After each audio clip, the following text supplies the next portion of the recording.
दोस्तों, एक बार भगवान श्री कृष्ण के पास देवऋषि नारद आते हैं और कहते हैं, हे प्रभु, पृथ्वी लोक पर समस्त प्राणियों में केवल मनुष्य ही पाप का भागीदार क्यों होता है।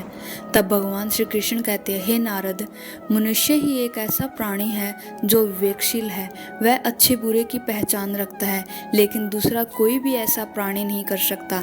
इसलिए हे नार, यदि सांप किसी मनुष्य को अकारण भी डस ले और वह मर जाए तो सांप को उस हत्या का पाप नहीं लगेगा।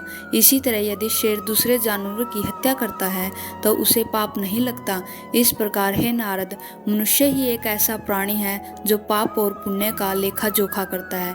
उसके द्वारा किए गए कर्म से ही मनुष्य पापों को भोगता है। फिर श्री कृष्ण कहते हैं, हे नारद, मैं आपको एक कहानी के माध्यम से बताता हूँ कि मनुष्य कैसे अपने पापों का स्वयं ही भागीदार होता है। एक बार एक राजा घूमते घूमते अपने राज्य में गया और वहां उसे एक महिला मिली जिसके पास एक मटका व बहुत सारी प्यालियां रखी थी, जिसे देखकर उस राजा ने उस औरत से पूछा, आप क्या बेच रही हो।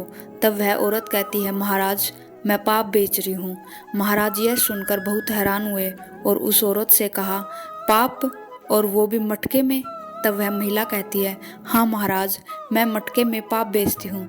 तब महाराज सोचते हैं, यह कैसे संभव है। तब महाराज उस औरत से पूछते हैं, मटके में कौन से पाप बेचती हो।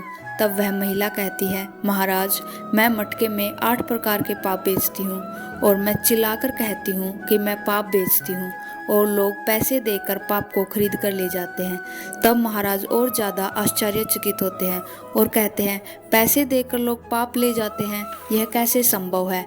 तब महिला कहती है, हाँ महाराज, पैसे से खरीद कर लोग पाप ले जाते हैं। तब महाराज कहते हैं, इस मटके में 8 पाप कौन से हैं। तब वह महिला कहती है, महाराज, इसमें क्रोध, बुद्धिनाश, यश का नाश, स्त्री व बच्चों के साथ अत्याचार, अन्याय, चोरी, असत्य, पुण्य का नाश और स्वास्थ्य का नाश, ऐसे 8 प्रकार के पाप हैं महाराज, इस घड़े में हैं। तब महाराज को लगा, यह तो बहुत विचित्र बात है। इसे किसी भी शास्त्र में नहीं आया है कि मटके में 8 प्रकार के पाप होते हैं। तब महाराज उस महिला से कहते हैं, बताओ आखिरकार इस मटके में क्या है। तब महिला कहती है, महाराज, इसमें शराब है। तब महाराज मुस्कुराए और महिला की कुशलता पर प्रसन्न होकर बोले, तुझे धन्यवाद है। सही कहा, शराब में 8 प्रकार के पाप हैं और यह तू जानती है और पाप बेचती है।